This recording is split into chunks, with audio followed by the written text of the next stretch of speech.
In spring 1648, a fourth son was born to Portugal's royal house. A spare prince never meant to rule. His father had restored Portuguese independence from Spain just 8 years before. The dynasty was young and fragile. Pedro grew healthy and strong. While his older brother Afonso bore the marks of childhood disease, João taught all his sons about empire.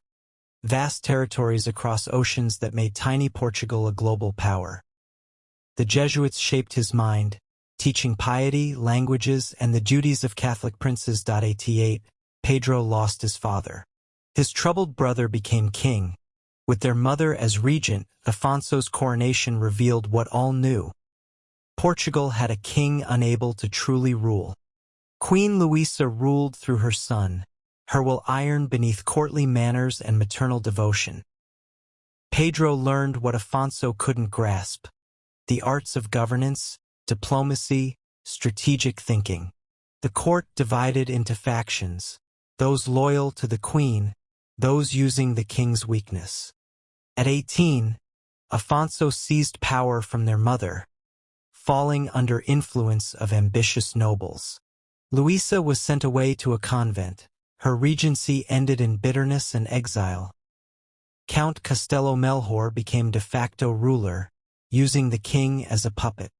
Pedro trained as a soldier, showing the physical vigor his brother lacked completely.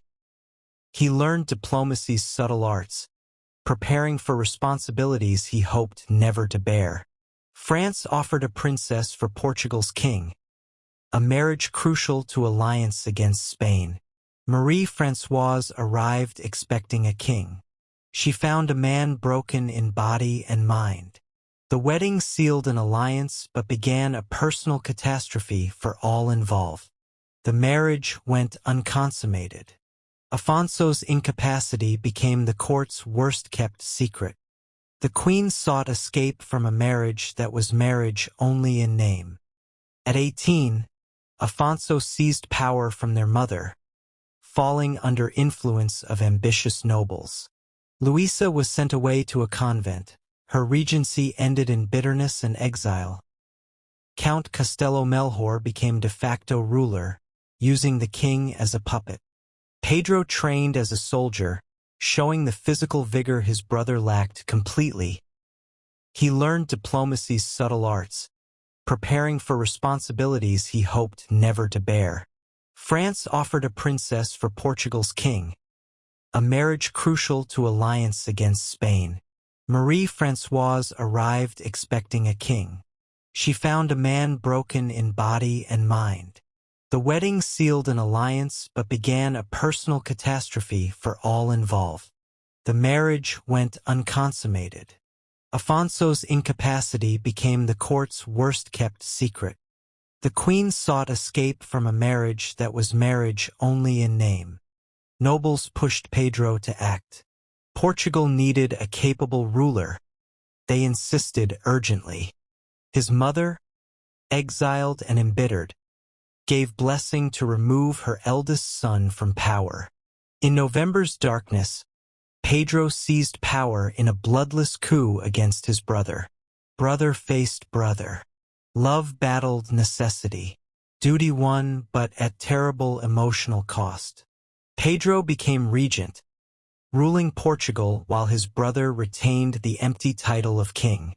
Afonso was exiled far from court, a king in name imprisoned for incompetence.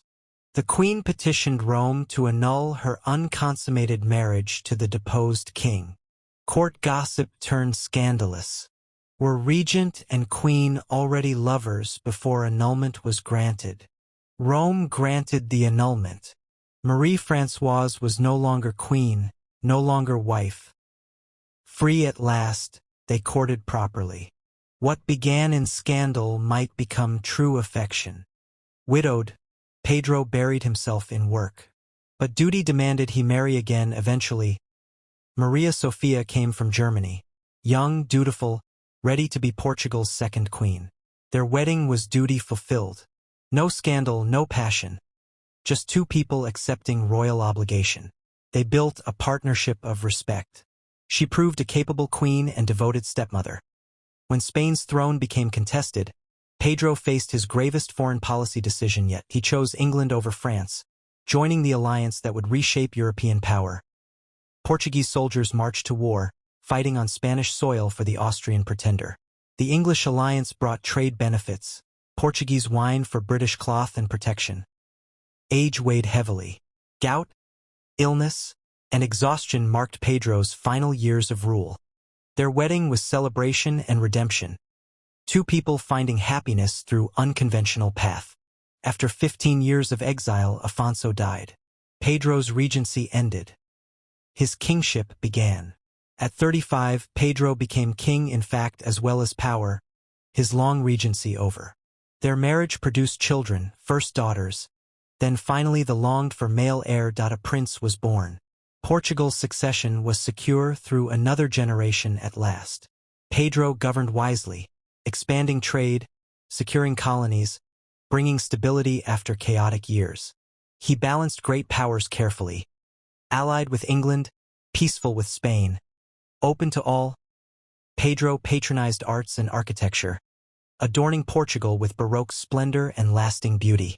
Brazilian gold began flowing to Lisbon, bringing wealth that would define the coming age. Maria Francisca died after their second wedding anniversary. Pedro mourned the wife who'd transformed his life. He prepared his son João to inherit the kingdom he'd built through decades of careful rule. In November, final illness struck. Pedro summoned family and prepared for death with dignity. Even dying, he governed, issuing orders, securing alliances, ensuring smooth succession for Portugal. He blessed his children, counseled his heir, and bid farewell to the queen who'd served faithfully. He made final peace with God, confessing sins and receiving the sacraments of death. On December 9th, Pedro died peacefully, ending a reign of stability and wisdom. Portugal mourned sincerely.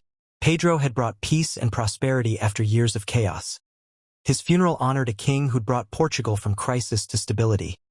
His son João inherited a stable kingdom and overflowing treasury, Pedro's true legacy. Pedro's alliance and colonial policies funded João's golden age of unprecedented Portuguese magnificence. History remembers Pedro the Pacific, the king who brought peace after usurping his brother. His legacy endures, in architecture, alliances, and the golden age his wisdom made possible for Portugal.